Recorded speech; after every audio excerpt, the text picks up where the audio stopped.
ಸ್ನೇಹಿತರೆ, ಇವತ್ತು ಒಂದು ವಿಶೇಷ ದಿನ. ಹರಿದಾಸ ಶ್ರೇಷ್ಠರಾದಂತಹ ಕನಕದಾಸರ ಜಯಂತಿ. ತಮ್ಮೆಲ್ಲರಿಗೂ ಕನಕದಾಸರ ಜಯಂತಿಯ ಶುಭಾಶಯಗಳು.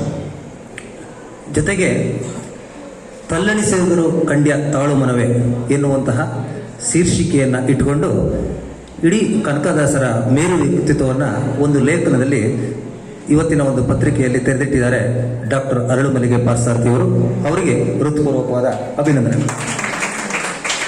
ಜೊತೆಗೆ ಇವತ್ತಿನ ಆಶಯ ಮಾತುಗಳನ್ನು ವಿಶೇಷ, ವಿಶಿಷ್ಟ, ವೈಶಿಷ್ಟ್ಯ, ವಿಭಿನ್ನ ರೀತಿಯಲ್ಲಿ ತಮ್ಮೆಲ್ಲರಿಗೂ ಪ್ರೀತಿಪೂರ್ವಕವಾಗಿ ಕಟ್ಟಿಕೊಟ್ಟಂತಹ ಅರಳುಮಲ್ಲಿಗೆ ಪಾರ್ಸಾರ್ಥಿಯವರಿಗೆ ಮತ್ತೊಮ್ಮೆ ಹೃತ್ಪೂರ್ವಕವಾದ ಅಭಿನಂದನೆಗಳು. ಸ್ನೇಹಿತರೆ, ಈಗ ಮುಖ್ಯ ಅತಿಥಿಗಳಲ್ಲಿ ಒಬ್ಬರಾದಂತಹ ನಿವೃತ್ತ ನ್ಯಾಯಾಧೀಶರಾದಂತಹ ಶ್ರೀ ಎಚ್ ರಂಗವಿಠಲಾಚಾರ್ಯ ಅವರು ತಮ್ಮ ಮಾತುಗಳನ್ನು ಆಡಲಿದ್ದಾರೆ.